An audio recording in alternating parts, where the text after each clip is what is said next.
Hi, friends. Welcome to Lotus in the Light. My name is Jennifer. I'm so grateful that you've joined. If Spirit has led you here, then I believe that there is a message for both myself and you, um, and that we will collectively work together to channel Spirit to share each other's wisdom. Um, I feel called to talk about reaction versus response and talk a little bit about the pause. I'm going to call it the sacred pause that allows us to shift from being a person who reacts to being a person who responds. So that's what we'll dig into a little bit in this video. I feel like maybe I'm supposed to pull a card up front too. So maybe I'm going to pull, gotta lean over here. Maybe I'm going to pull from this Moonology deck. I am not sure if I've ever used this deck. This is, again, one of the newer decks that I bought a couple months ago. And I think this might be one that has an online book.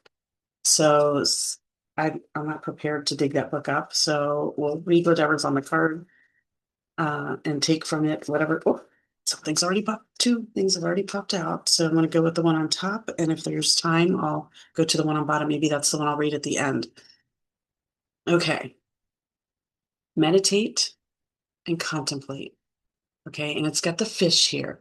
Um, the fish energy is about water, it's about fluidity, it's about what it really looks like to connect to spirit. And I love this. Meditate and contemplate. New moon in Pisces.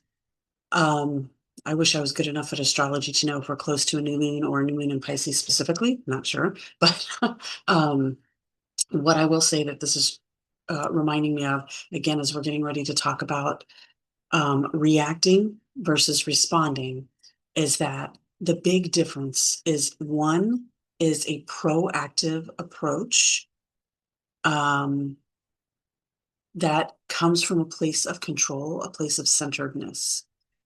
To achieve that centeredness, and I feel like I always do this when I talk about that, but that centeredness within, going within, that safety, foundation, security, whatever you want to call it, that comes from centering ourselves comes because there's this divine connection. It's not just from going within ourselves in the physical, right? It's because we're connecting to our higher consciousness.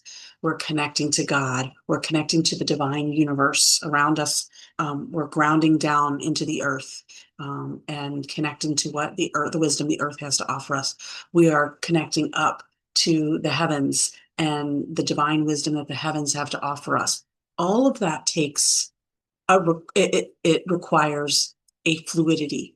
It requires a flexibility, if you will, a flexibility in thought, a flexibility in belief, a flexibility in um, how we operate in our life. Something that it requires us to go with the flow of life. So if we envision ourselves in a river, these fish are not resisting unless you're a salmon. They're not resisting the natural flow of the river. Such is the case with life. When we don't resist the natural flow, we are able to then tune into that divine wisdom. And as we journey through this life, we're constantly experiencing. I mean, we came here to experience, right? And we didn't just come here to experience the easy stuff. We came here to experience some bumps in the road. And the more we remember who we are and tap into that, the easier those bumps in the road become, the smoother, the less turmoil we have to go through to get through them and to learn from them. Again, we can choose to learn from a place of love or to learn from a place of fear. One is a lot rougher of a road than the other. And trust me when I say the Pisces, the fish, they're going with the flow and they're taking the easy path. And that is very much at the heart of the difference between reacting and responding. Reacting comes from a place of fear, it comes from a place of um, feeling out of control. It's when life feels like it's happening to you that then when those things happen to you, you have a reaction. So reaction is that it's to act back. Okay. So it comes from a very emotional place. And it's always rooted in that initial default belief. So if your default beliefs are coming from your thinking mind, and those emotions are welling up because of the beliefs that your thinking mind is convinced you of. So, for example, let's say someone says something that really triggers you.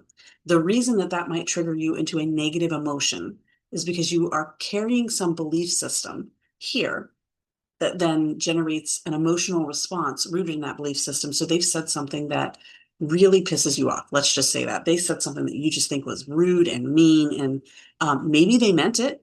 Maybe they didn't. I know that I used to really carry this burden because I always wanted to be loving to people. My personal mission statement was to, despite that, I would constantly say things that would hurt people's feelings unintentionally. And I would say, I'm always sticking my foot in my mouth.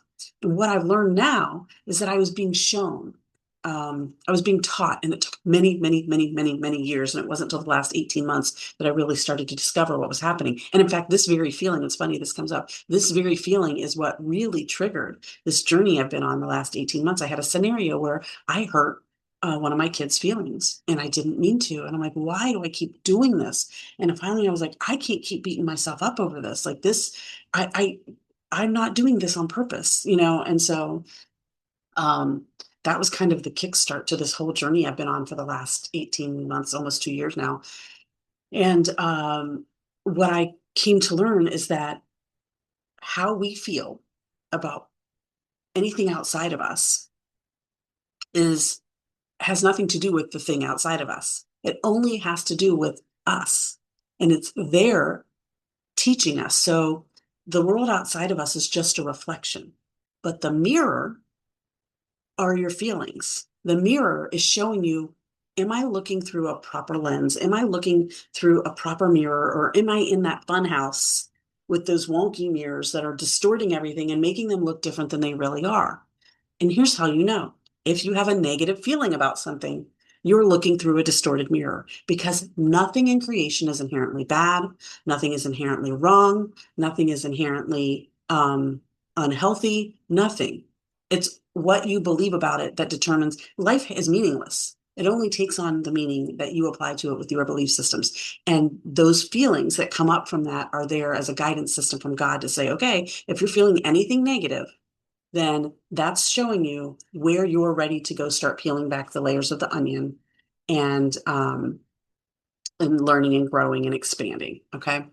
So when we react to situations, we're reacting as though it's happening to us instead of happening for us. We're acting as though somebody else caused it and it was outside of our control, rather than realizing that we have manifested it by our energetic vibration. If we're sitting in a vibration of unworthiness, we are going to attract scenarios and people and relationships and situations and experiences that make us feel unworthy. And then we don't like that. And we feel negative about it. And we want to blame the reflection. The reflection is not to blame. In fact, nobody's to blame. We should be giving thanks that, hey, thank you for reflecting back to me that I feel this way. And again, they may have said it with intention to hurt you and make you feel unworthy or the experience, you know what I'm saying? So, or it may have been completely unintentional, but that's just the way you've interpreted it. It's irrelevant. It's irrelevant. Now, if they said it with that intention, just know that you've attracted it. And so there's no reason to be mad at them. And at the point at which you choose to believe something different about yourself and you choose to realize your worthiness, once you realize your worthiness, there will be no room in your life for a person who's intentionally making you feel that way. So either you move away from them, they move away from you, or the relationship continues and gets healthier, or whatever that can mean a million things, but it all comes back to you and what you are willing to accept in your life and in your experience and what you believe about it. Okay, so that's reaction. Reaction is saying this happened to me and it was out of my control and I'm having an emotional response about it and I'm going to act back from that place of emotion. Okay, Re, that's reaction, and why can't I think of the other word now? Response. Well, okay, I think spirit's saying, okay, empty yourself. So just give me a second here. So when we respond instead of react, what we're doing is instead of allowing ourselves to default to a belief system, we allow ourselves to center and remind ourselves of what we really know to be true, despite what this thinking mind might say. This mind might say, you're unworthy, and this person's, making you feel, or, this person's bad and making you feel unworthy. And your inner compass, your inner wisdom, divine wisdom would say, you already feel unworthy. They're just illuminating it so that you can work on it, so that you can move away from that belief because it's not serving you. Believing that is not serving you in your life any longer. And so it allows you to recognize what's really happening, recognizing that you are manifesting this experience from your own energetic vibration. They say that your brain only processes about 12% of what it takes in the world. And so if you believe, for example, that you are unworthy, uh, then your brain is going to sift out the 12% that supports that belief. It's going to tune out the person that says, you're beautiful, you're wonderful. Wow, look at how good of a job you did over here. It's going to tune all that out and zero in and tune into the person that says, wow, that was dumb. What's wrong with you? Right? And it's going to tune into that because that's the energetic match to the energy you're emitting. You are a magnet. You're a big human magnet of energy, and you're attracting to you the energy that is a match. If you don't like what you're attracting to you on the outside, that's that when you have those experiences that you say, I don't like how this feels, an appropriate response would be to go within and say, why don't I like how that feels? What is it telling me? What is it teaching me? But that takes a pause. So that's why I said there's a sacred pause between something that happens and your response to it. If you take the sacred pause, you will give yourself the space. And if you can shift out of here and into here, you'll give yourself the space and the grace to figure out what's really going on and respond in a more appropriate manner. So think about an area of your life where you feel super confident, where you feel strong and powerful. And that might be at work, or that might be at home, or that might be with your children or with your spouse or whatever, that you just feel super healthy. And think about when something negative or something less than what you want happens in that situation. If you feel safe and you feel grounded and you feel healthy and whole in that relationship or in that situation, you don't react. You tend to respond. And the sacred pause doesn't even need to be that long, because you already know, like, this person loves me. I know they didn't mean to hurt me. There's, I don't know what's going on, but, and you can respond and say, hey, I know you didn't mean to hurt me. For some reason that hurt my feelings, and I don't know what's going on there, but maybe we can just start this conversation over. And you come to at it from a much healthier place, because you already are centered in that relationship. You're already centered in that understanding of who you are within that relationship. And so that your natural response isn't to get up here into the thinking mind. Your thinking mind, actually, maybe I should say it this way. Your thinking mind is already conditioned to understand the truth from here, the true wisdom, right? It's already conditioned. So your knee-jerk reaction now is a much healthier reaction, even if you react versus respond. So that's where the react and the respond kind of becomes the same thing, right? But it's when you don't have that higher perspective of yourself and divine truth that you take when we talk about the love spectrum, right? Your reaction can be rooted in love, or it can be rooted in fear. When your reaction is rooted in love, great. Your neural pathways already know the higher truth that's serving you better. When your reaction is rooted in that negative feeling, that's rooted in fear. And that's where there's an opportunity for growth. So don't beat yourself up. It's an opportunity. It's the divine showing you this is the next thing you're ready to work on. And then as you respond, I talk about the sacred pause. Actually, when I was thinking about this, this is what popped in my head. I remember when I first got into corporate America, and I ended up pursuing a career path that where I was doing a lot of presentations. I was putting together PowerPoint slides and then presenting to groups. And I remember I did take a public speaking class. And I remember in that class, they really get on you about the ums, right? Um, it's funny that I just did that. That was not on purpose. And uh, so they really, hammer home, like, it's okay to have a pause and be quiet for a moment and collect your thoughts.